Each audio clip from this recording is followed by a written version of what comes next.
What's up, guys, and welcome back to the Impact Defense Podcast. We are actually going to be starting a new series when we don't have a guest or some type of special episode or anything like that. We're going to talk about self-defense and travel.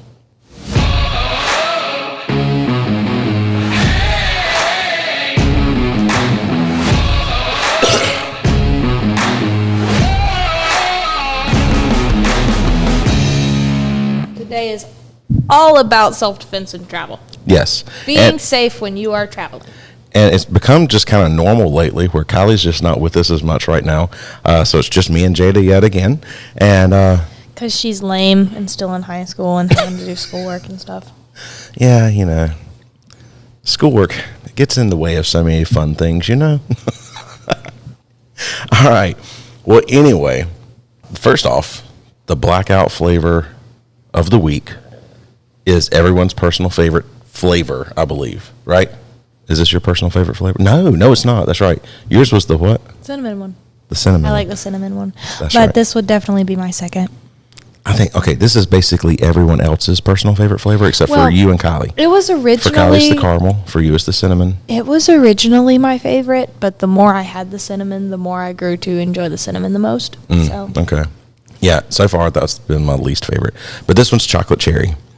And I know that we have talked about this is like this was the one that just surprised everybody. It's just really good. Yeah. I just think it's really good. There's just something satisfying about it. Yeah.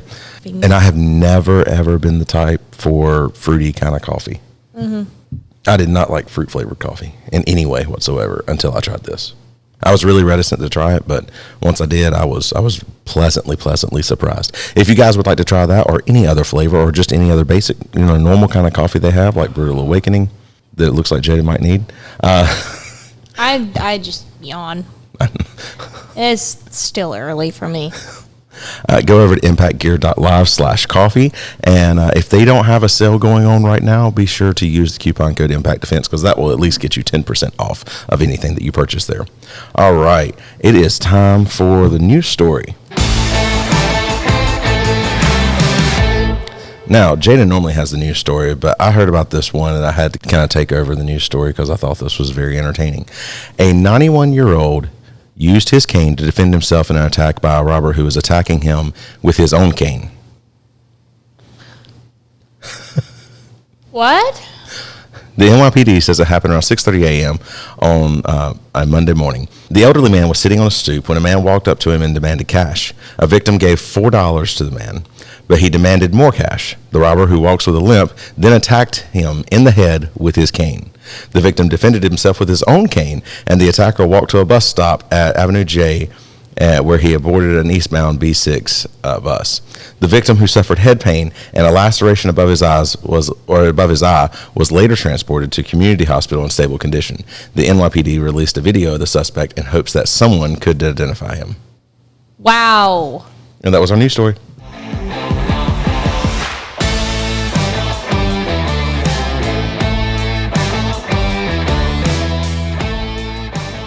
I want money.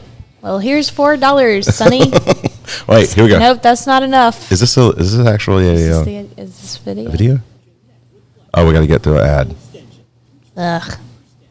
I just feel like you flipped a reverse card. It's like, if you don't give me more money, I'm going to hit you with my cane. Whap. Joke's on you. I have my own cane. Whap. All right. Today, police are looking for a suspect who attacked a 91-year-old man in Brooklyn. It happened Monday morning on East 14th Street in the Midwood section. Cops say the victim was sitting on a stoop when a man approached him and demanded cash. Police say the victim gave him about $4, but was beaten with a cane when the suspect demanded more. The suspect ran to a bus stop on Avenue J and boarded a B6 bus. The victim suffered head pain and cuts near his eye. If you have any information, call me. Okay. Why didn't it show him? My main problem with that entire story is the fact that it showed everything but the victim defending himself with the cane. It showed the victim getting hit by the cane. Yeah, why didn't we get to see a 91-year-old beat someone with a cane? I know. That sucked. Okay, I And was super excited. We're not Yes! just sadistic and we want to see someone be with a cane. We just want to see someone who dared to smack a 91-year-old in the head with a cane. Yeah, and Get that guy beaten up looked by that 91-year-old. That guy looked much younger, much younger. He looked Yes. probably somewhere 30s to maybe 40s. Oh, I was thinking 50s. Oh, it's kind of a grainy video. I don't know. Yeah. Anyway, he looked somewhere in that range, 30s to 50s then. But it was a grainy video. It's hard to tell, but he was definitely, you could definitely tell he was not 91. Yeah, Not he the way was somewhere walking. in the 30, 40, 50s yes. range. Yeah, somewhere in that range. Definitely way less than 91. That's the important. I think what it is, Jada, is the fact that you are younger than me.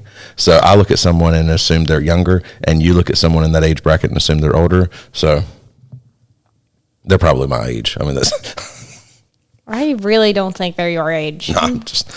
But yeah, the video was slightly disappointing because I mean, I really hoped we saw the guy hit the victim with his cane, and then right before the other guy started hitting Yeah, we back, didn't get to see the cut out. payback. That's disappointing. It was disappointing. But anyway, yeah, I think that could have been more fun with a good video. Anyway, let's move on. What are you doing? I was just wanting to actually look at the video a little bit like closer up, and I actually think he was younger than both of us thought. Oh, really? Yeah. Now that I can So if see this him was the- close up. so if this was- from where I was sitting to where you were holding the video. So if this was The Price is Right, I would have won. That's what I'm hearing. I've never seen The Price is Right. I haven't since I was a kid. Well, that would explain some things. Oh, well, no, it's still going on. It's still going on. What's his name? I don't remember. Anyway, go ahead. Well, I was just looking, and I think I found something that might have shown a little bit more of the incident, but it had a clearer view of the person's face. Okay. Problem is, the video keeps starting over instead of continuing. Oh, okay. You want to see the old guy? Yes. Oh, that is a very clear video. Outrage in Brooklyn tonight over a crime targeting an elderly man. A 91-year-old was beaten and robbed in Midwood. Tonight, police are looking for the attacker. Here's Eyewitness News reporter. He chased him down. It's an appalling attack on an easy target, a 91-year-old man who uses a cane, waiting on a stoop for his early morning ride to synagogue. Attacking an elderly man is kind of cowardly. The video taken from a neighbor's security camera shows what happened yesterday at 6:30 in the morning on East 14th Street. The suspect, who also uses some sort of cane, walks by the victim, backtracks, and backtracks again. Yeah, he turned around and walked right back to the guy. The victim gives up his $4. Smacked him in the head with his only to cane. be attacked. He was very shook up. But, you know, that's normal. But, you know, if you look at the video, he tried to fight back a little bit. He was screaming, hollering. All right, he's hitting him with his cane. The suspect's own cane used as a weapon. It did have a metal end, and it did do some deep damage, you know, to the eye. The Flatbush Shomrim, a neighborhood safety patrol, is passing around flyers with a picture of See? the suspect, and they're Yeah. working with the face NYPD. The victim Yeah. is an immigrant from Iran and speaks little English. Neighbors say he is a sweet man who walks around blessing people. He's frail, but he's doing stuff. He can go to the shopping. He's hitting people with canes as well. Store by himself. He do a lot of stuff by himself with his cane or his walker. Now they're concerned for their safety. No, I'm worried. To have a woman like that to be attacked. Another image of the guy. So like. Oh, yeah, that guy's definitely young. So he's definitely younger than what we said. So he would say, I would say 20s to 30s. Yeah, that first video, it was. It was kind of grainy, so it was kind of hard to tell. Yeah. But yeah, the video we just saw was from ABC News, and yeah, it's pretty obvious. So the guy walks past the older man. He turned around and he walked back, and he asked for money. He didn't give it to him. He smacked him upside the head with his cane. The younger guy smacked the older guy with his cane, and then the older guy man. Turns out he's 45. So yeah. Oh, okay. That He was looks a wild ride. Yeah. He looks young. I'm So anyway, confused the at older this man point. stands up and takes his own cane and starts hitting him in the head. And then they end up basically having a full-out sword fight with their canes, it looked like. Yep, that's what it looked like. Now, admitted, you know, and then the guy ran off. Now, the 45-year-old, then, if he was absolutely standing toe-to-toe with the 91-year-old, you could tell he would have won. Like, if that had continued and he had not run off, he definitely would have won, and he probably won the fight. But The fact that the 91-year-old stood up and started hitting him with his cane and everything else then deterred him from continuing him to attack. And that's kind of what we tell everybody all the time. Yeah, purely if it's a pure fight, you might lose, but self-defense is not a pure fight. The guy got $4. That's all he got because the elderly man put up a fight. Anyway, I just found that story kind of interesting. Wow, we spent way longer on that one than we were supposed to. Sorry, that was my fault. It's okay. When we are going to take a trip, did you know that tourists make really great target for criminals? What? Yeah. What? Yeah. Did the movie Taken teach you nothing? You know? I still have not watched Taken. You have not watched Taken? I have been told like 50,000 times you've got to watch this movie, Brian, and I'm not up on a lot of movies. I work too much. I don't watch as many movies. Anyway, yes, I mean, tourists, it's very obvious. If especially it's very obvious that they are not from there, they are more likely to be victimized by some type of criminal.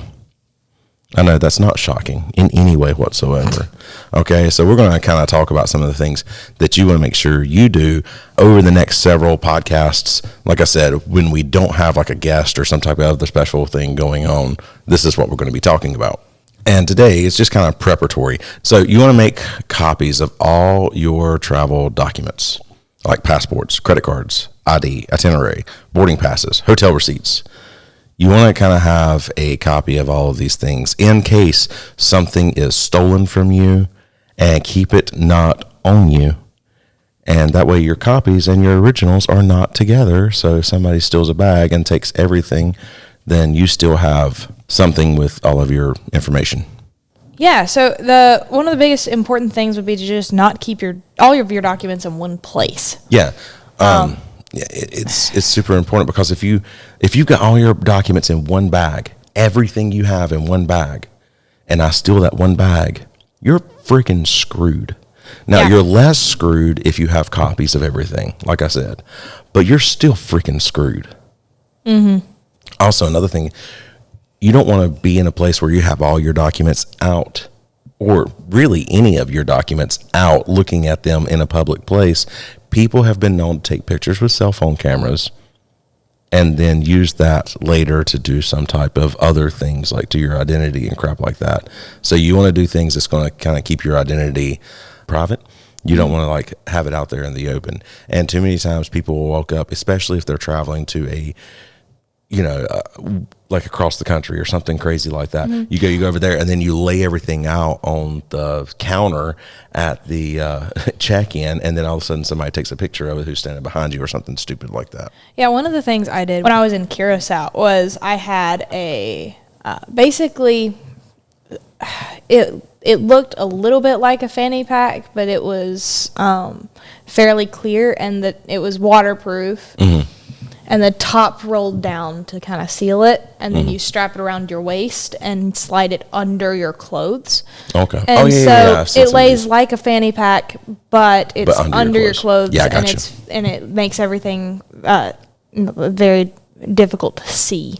And that's where I stored my passport and like my larger amounts of cash that I didn't want to just leave unattended. That also helps you if you get mugged or something like that. They take your purse and they don't actually have everything they think they had. Exactly, which I have a tendency to spread out my stuff anyway. And generally, I actually have cash set aside that if someone genuinely needs something, I could help them out on the spot. Yeah. So I have like my giving cash in my purse, but I do almost everything else off of card. And I don't have tons of credit cards. Yeah. I just have my bank card.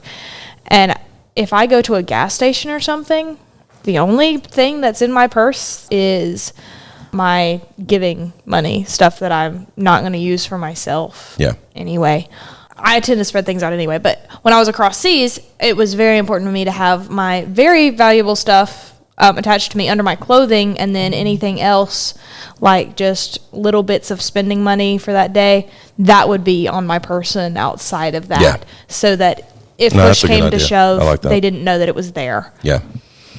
Okay, so now as we look at understanding the basic rule that tourists are great targets for criminals, that you, before you travel, make all copies of all your travel documents and stuff, and don't keep all of your documents in one place. Now, really quickly, let's look at like home preparations. What should you do around your house before you leave? Depending on how long you're going to be gone, you probably want to have your mail stopped or have a family member or really close friend pick it up for you. That way, Yeah, you we know. live in really close proximity to trusted family members. Yeah. And so whenever we're gone, it's just ask a family member to keep our mail for us. For us, we have a P.O. box, so it's not something that we have to worry about, like that type of stuff piling up in our mailbox. So that's something else that we like with that. If you have like a weekly or daily newspaper delivered, if you have packages from Amazon delivered, like because you're like everybody else in the world, then make sure you have somebody pick those up for you, put them inside, or something along those lines. Or take them back to their house, something, just to make sure that like all of your stuff is taken care of, and somebody doesn't look at your house and go like, oh, they're not there, and they haven't been there for days. Another thing that can really help is to use smart lights, or just have something that will cause lights to come on and Yep. make it look more like you are home when you are not, because lights do deter criminals, and much like the movie Home Alone, where he cut Exactly. all the lights and had people moving around, that's a little bit over the top. I mean, if you want to do that, then please, by all means, send us pictures. Oh, I would love to see yes. it. But I want to see a Michael Jordan cutout on a train, life-size Michael Jordan cutout on a train going around your house. yes. Please. But, there are lights with timers, or if you have someone taking care of your house or just like checking in on it every day, have them cut lights on or off periodically, Yeah. So like just- one thing my parents yeah. and I always do for each other when somebody's going to be gone. So let's say my parents leave and they're going to go on vacation, or they're going to go visit some friends or family or something like that. Then I will periodically go over to their house. My brother will also do that. We'll get the mail.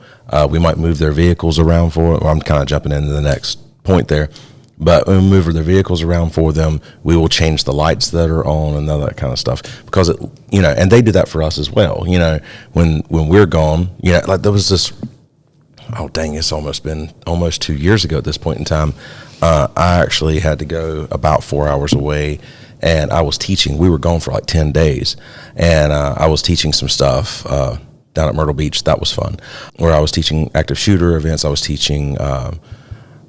Our active shooter response. I was teaching basically like just a basic self-defense course. I taught several things over the span of the time. And during that time, we had never in our lives been away from home for that long. And but during that time, my parents would go over to the house. They would change the lights. They would move our vehicles around for us. They would make sure there was no packages there, all that kind of stuff, and just kind of like kept an eye on the place for us. And that's always really super good when you can have somebody. Just think about that. That's the big thing, is so many people like will leave and they don't think about that kind of stuff. Again, it goes back to don't post on social media that you're gone, because that's an invitation. But that's not part of our main talking points. It's just one of the things that really bugs me. Mm-hmm. We posted all about it once we got back, or my wife did.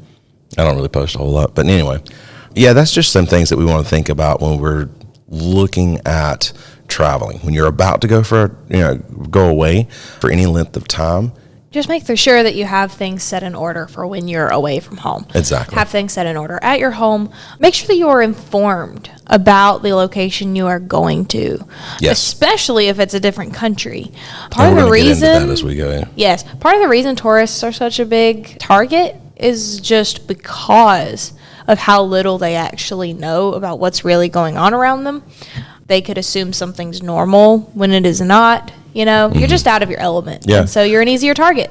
One of the things I went away for a business conference in New York several years back, and one of the things that I wanted to make sure of is that I did not walk around like every other tourist, like going, "Oh, look at all these buildings, look at all this stuff." I was very careful as to when I acted like a completely brand new person.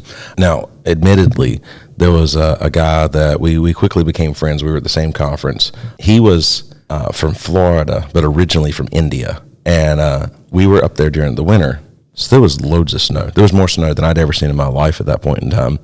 we were walking around taking pictures of snowdrifts. Now, that was probably the worst, but we were completely alone, and it was night. There was nobody around, and this was outside of like the hotel that both of us happened to be staying in. But, you know, you're going to have these moments where you're going to like, oh my gosh, I've never seen this before. You just got to be careful as to when you let your guard down, you know? Yep. This brings us to actually a really good connection to one of our affiliates, Invisaware. So Invisaware is jewelry, or they have some like hair ties, and they actually have stuff for men as well. Yes. But it's jewelry that whenever you click a button twice, it sends your GPS location to like up to like 5 contacts and the police if you choose to do that. That is really useful. I would say especially if you're going to a foreign country. Because it's so, yes, especially if you're going somewhere outside of your normal locations, because you just don't have the time in most self-defense situations to actually pull out your phone and send someone a text or a call that gives them all of the information they would need to find you. Mm-hmm. This does it with 2 taps of a button on a piece of jewelry, so you can do it without letting someone know what you're doing. Yep.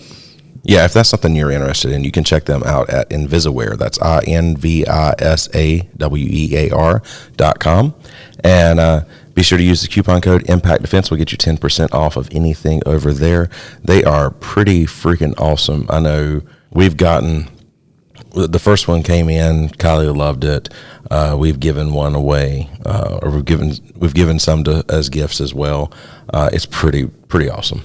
All right. So if you are doing any traveling, make sure that you don't look too touristy, first of all, because tourists make great targets. Just to keep in mind that you are of higher risk.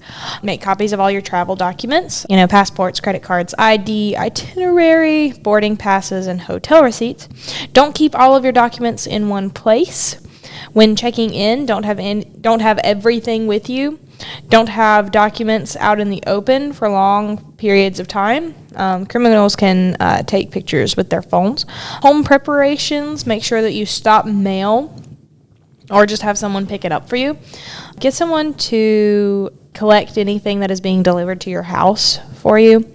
Use lots of lights. You can do timer lights or smart lights, or have a friend change your lights for you as you're gone. And have someone, one extra step would be to have someone reposition your vehicles. And that is actually more convincing than anything else, I would say. Yeah. And if you're going to be gone for a very long and it's a time, you might want to have somebody even mow your yard during the time. So. Yeah, so house sitters are not a bad idea. Yeah. And you don't have to have them be there all the time, but just someone to check in. Go over, hang out for a little bit, and then leave.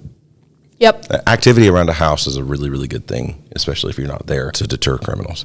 I had a friend use me for that recently. I would just go up before work every morning, flick, the lights on, sit, and I just had my Bible study there, and then I would leave for work. I took care of their garden and their chickens.